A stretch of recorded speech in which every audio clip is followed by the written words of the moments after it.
মহাবীর জন্ম জয়ন্তী, সেই মহাবীর জয়ন্তীতে আজকে মুখ্যমন্ত্রী মমতা বন্দ্যোপাধ্যায় সে অনুষ্ঠানে গিয়েছিলেন। সেখান থেকে তিনি সম্প্রীতির বার্তা দেন।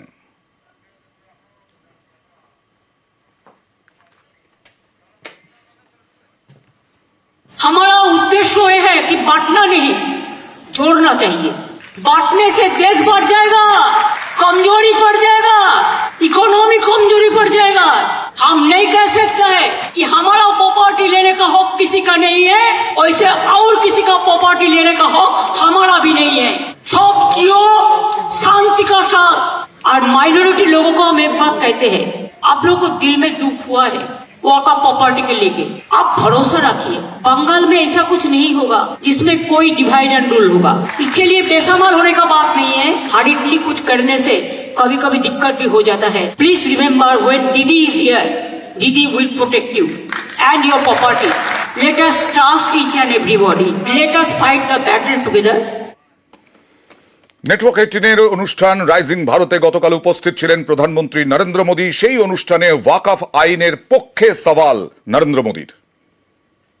अभी संसद में वक्फ से जुड़े कानून में संशोधन हुआ है। ये जो वक्फ से जुड़ी डिबेट है, इसके मूल में तुष्टीकरण की राजनीति है, पॉलिटिक्स ऑफ अपीजमेंट है। ये तुष्टीकरण की राजनीति कोई नई नहीं है। इसका बीज हमारे स्वतंत्रता संग्राम के समय ही बो दिया गया था, लेकिन कांग्रेस ने इसे वोट बैंक की राजनीति का हथियार बना दिया। 2013 में वक्फ कानून में किया गया संशोधन मुस्लिम कट्टरपंथियों और भू माफियाओं को खुश करने का प्रयास था। उनको ऐसा रूप दिया गया, उसने संविधान के ऊपर खड़ा होने का भ्रम पैदा किया। जो कानून न्याय के लिए था वो डर का कारण बन गया। ये कैसा कानून था? साथियों, मैं देश की संसद को सर्व समाज के हित में, मुस्लिम समाज के हित में एक शानदार कानून बनाने के लिए बधाई देता हूं। अब वक्फ की पवित्र भावना की भी रक्षा होगी और गरीब, पसबंदा मुसलमान, महिला, बच्चे सबके हक भी महफूज रहेंगे।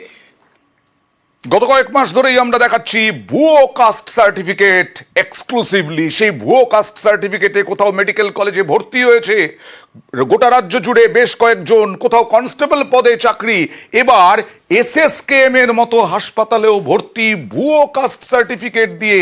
এরকমটাই অভিযোগ উঠে আসছে। ভুয়ো কাস্ট সার্টিফিকেটে ভর্তির অভিযোগ পেতেই তৎপর রাজ্য প্রশাসন। অনগ্রসর শ্রেণী দফতরের জবাব তলব। আগেই আমরা দেখিয়েছি ডায়মন্ড হারবার মেডিকেল কলেজেও ভুয়ো সার্টিফিকেটে ভর্তি। সরাসরি চলে যাব প্রতিনিধি সোমরাজের কাছে। সোমরাজ, কিভাবে উঠে এলো ভুয়ো সার্টিফিকেটের এই পর্দা ফাঁস হলো কিভাবে?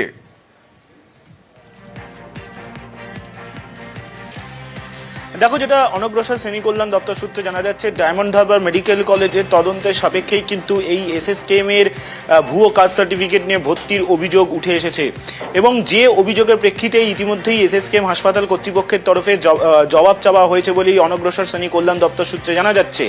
প্রাথমিকভাবে অনগ্রসর শ্রেণী কল্যাণ দপ্তরের আধিকারিকরা যে ইনভেস্টিগেশন করেছে তাতে তাদের সন্দেহ যে একজন পড়ুয়া যিনি মেডিকেল পাঠ্যক্রম পড়ছেন এসএসকেএম হাসপাতাল থেকেই, তিনি ভুয়ো কাস্ট সার্টিফিকেট নিয়েই পড়ছেন বলেই প্রাথমিকভাবে সন্দেহ অনগ্রসর শ্রেণী কল্যাণ দপ্তরের আধিকারিকদের।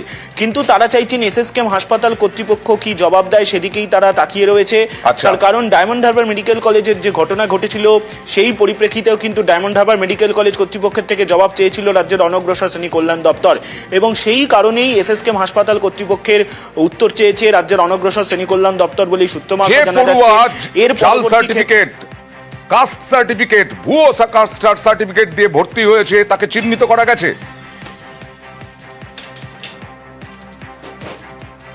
একদমই, দেখো সে চিহ্নিত ইতিমধ্যেই হয়েছে বলেও সূত্র মারফত জানা যাচ্ছে। কারণ যে অভিযোগটি রাজ্যের অনগ্রসর শ্রেণী কল্যাণ দপ্তরের কাছে এসেছিল, সংশ্লিষ্ট পড়ুয়ার নাম নিয়েই সেই অভিযোগ এসেছিল বলেই আমরা অনগ্রসর শ্রেণী কল্যাণ দপ্তর সূত্রে জানতে পারছি। আচ্ছা। অনগ্রসর শ্রেণী কল্যাণ দপ্তরের উচ্চ পর্যায়ের আধিকারিকরা ইতিমধ্যেই গোটা বিষয়টি নিয়ে আলোচনাও করেছেন, বৈঠকও করেছেন এবং এখন তারা এসএসকেএম হাসপাতাল কর্তৃপক্ষের উত্তরের অপেক্ষায় বেশ। রয়েছেন। এসএসকেএম হাসপাতাল কর্তৃপক্ষ থেকে কি উত্তর আসে সেদিকেই আপাতত তারা অপেক্ষায় রয়েছেন এবং সেই উত্তরের পরেই পরবর্তী পদক্ষেপ, এবং তারা চেষ্টা করছেন শুক্রবারের মধ্যেই কিছু একটা সিদ্ধান্ত নেওয়া। আমরাও অপেক্ষা করছি, কারণ দর্শকদের সামনে তুলে ধরবো সেই ভুয়ো কাস্ট সার্টিফিকেটে কে ভর্তি হলো এসএসকেএম এ। আর জাল ওষুধের কারবার, জাল ওষুধের পর্দা ফাঁস হয়েছে অনেক দিন আগেই। সেই জাল ওষুধ ঠেকাতে রাজ্য সরকার বারবার বিভিন্ন পদক্ষেপ করছে। এবার অন্য রাজ্য থেকে যে ওষুধ কেনা হচ্ছে সেই ওষুধের ওপরে নজরদারি, ওষুধ কেনায় নজরদারি, ভিন রাজ্য থেকে ওষুধ কেনায় বিধিনিষেধ। কিভাবে ঠেকানো হবে, কি প্রসেস, কি কৌশল, কথা বলবো প্রতিনিধি অভিজিতের সঙ্গে। অভিজিৎ। অয়ন, জাল ওষুধ নিয়ে অনেকদিন ধরেই তৎপর রয়েছে রাজ্য ড্রাগ কন্ট্রোল বোর্ড, এবং রাজ্য ড্রাগ কন্ট্রোল বোর্ড সম্প্রতি যেটা সিদ্ধান্ত নিয়েছে, দেখা যাচ্ছে যে মূলত ভিন রাজ্য থেকেই এই জাল ওষুধগুলো আসছে। তার মধ্যে মূল হচ্ছে বিহার, উত্তরপ্রদেশ, হরিয়ানা, উত্তরাখণ্ড, হিমাচল প্রদেশ, ওড়িশা, এবং এই রাজ্যগুলো থেকে যে সমস্ত আমাদের রাজ্যের পাইকারি ব্যবসায়ীরা যে ওষুধ কিনছে সেই ওষুধগুলো কেনার সময় তারা যেন ভালো করে লক্ষ্য রাখে এবং প্রত্যেকের লাইসেন্স এবং তার সঙ্গে জিএসটি বিল সহ প্রয়োজনীয় কাগজপত্র যেন খতিয়ে দেখা হয়, এবং এই যে ভিন রাজ্য থেকে যে ওষুধগুলো কেনা হচ্ছে তার সমস্ত তথ্য রাজ্যের ড্রাগ কন্ট্রোলকে জানাতে হবে, এমনটাই নির্দেশিকা আনতে চলেছে রাজ্য ড্রাগ কন্ট্রোল বোর্ড। এবং একই সঙ্গে বলা হয়েছে যে কিউআর কোডের বাইরে 300টার মতন ওষুধ হচ্ছে কিউআর কোড আছে, তার বাইরেও অসংখ্য ওষুধ, সেই ওষুধগুলোতেও প্রচুর পরিমাণে জাল হচ্ছে, এবং সেই জাল ওষুধ ঠেকানোর জন্যই রাজ্য সমস্ত পাইকারি ব্যবসায়ীদেরকে যে আবেদন করেছেন তারা যেন অত্যন্ত সতর্ক থাকে এবং সতর্কতার সঙ্গেই যেন এই ওষুধ কেনাবেচা করেন। বেশ। এরই মাঝে একটা নদিয়ার খবর দেখাই, হাইকোর্টের নির্দেশ দেখায়। নদিয়ায় করিমপুরে বাড়ি থেকে তুলে নিয়ে গিয়ে পিটিয়ে খুন করেছিলেন নিহতের ভাই, তার বিরুদ্ধে অন্য একটি মামলায় খুনের অভিযোগ দায়ের করে পুলিশ। হাইকোর্টে মামলা করেন যুবক, সেই মামলায় এবার পুলিশের বিরুদ্ধে সিবিআই তদন্তের নির্দেশ। অভিযোগকারীর বিরুদ্ধেই খুনের মামলা শুরু করে পুলিশ। এবার পুলিশের বিরুদ্ধে সিবিআই তদন্তের নির্দেশ দিল কলকাতা হাইকোর্ট। রাত্রে পুলিশ এসেছিল, দিয়ে আমার স্বামীকে রাত 12:30টার সময় লিখেছে, রাতে আমার স্বামীকে খুঁজে পাইনি। আমি এখানে বসে বসে কাঁদছি, দিয়ে ওখানে কে গেটের ওই পাশ থেকে বললো যে মামি তাই দেখো তোমার মামা পড়ে আছে বাঁশবাগানে, স্বামীর সঠিক বিচার চাই, আমি তাই খুশি। সিবিআই তদন্ত আজ দিয়েছে, তাতে আমি খুশি। করিমপুরের মুরুটিয়া থানা এলাকার বাসিন্দা শওকত মণ্ডল। 2023-এর 26শে অগস্ট তার অস্বাভাবিক মৃত্যু হয়। পরিবারের অভিযোগ, বাড়ি থেকে শওকতকে তুলে নিয়ে যায় মুরুটিয়া থানার পুলিশ, থানায় পিটিয়ে খুন করা হয়। এ নিয়ে জল গড়ায় কলকাতা হাইকোর্টে। আদালতের দ্বারস্থ হন নিহত শওকতের ভাই মোহন মণ্ডল, পুলিশের বিরুদ্ধে খুনের অভিযোগ করেন। এই ঘটনায় আগেই সিবিআই তদন্তের নির্দেশ দেয় কলকাতা হাইকোর্ট। এরপরেই মোহন মণ্ডলের বিরুদ্ধে খুনের মামলা দায়ের করে পুলিশ। শওকতের মৃত্যুর 1 মাসের মধ্যে একটি খুনের ঘটনা ঘটে। মুরুটিয়া থানা এলাকা থেকে কিছুটা দূরে একজনকে খুন করা হয়। অভিযোগ, এই খুনের মামলায় শওকতের ভাই মোহনকে ফাঁসানোর চেষ্টা করে পুলিশ। তখন কলকাতা হাইকোর্টের দ্বারস্থ হন মোহন। সেই মামলাতেই এবার মুরুটিয়া থানার পুলিশের বিরুদ্ধে সিবিআই তদন্তের নির্দেশ দিল কলকাতা হাইকোর্ট। এই বডিটা পাওয়ার পরে আমরা হাইকোর্টে মামলা করলাম পুলিশের বিরুদ্ধে। আমার বাবাকে পুলিশে নিয়ে গেছে, তাই পুলিশের জন্য মামলা করলাম। আমার চাচা এসে মোহন মণ্ডল ওই কেসে আমাদের সাথে সাহায্য করেছিল, তার জন্যে ধারায় তার কিছুদিন পর একটা মার্ডার হয় 18 তারিখে, আর ওই মার্ডারে আমার চাচাকে ফাঁসিয়ে দেয় মিথ্যা মামলা দিয়ে। কোর্ট সিবিআই তদন্ত নির্দেশ দিয়েছে, এতে আমরা খুব খুশি। মঙ্গলবার হাইকোর্টের বিচারপতি তীর্থঙ্কর ঘোষ বলেন, পুলিশের বিরুদ্ধে অভিযোগ উঠেছে, এক্ষেত্রে সাধারণ মানুষ এবং অভিযোগকারীদের মনে ভরসা দিতে সিবিআই তদন্তের নির্দেশ। এই মামলার সঙ্গে সম্পর্কিত একটি ঘটনার আগেই সিবিআই তদন্তের নির্দেশ দিয়েছে ডিভিশন বেঞ্চ। সুপ্রিম কোর্টও সেই নির্দেশ বহাল রাখে। আরজি করের আর্থিক দুর্নীতির মামলায় খুনের ঘটনার সঙ্গে দুর্নীতির অভিযোগের ইঙ্গিত ছিল। হাইকোর্ট সিবিআই তদন্তের নির্দেশ দেয়, তাই এই মামলাতেও সিবিআই তদন্তের নির্দেশ।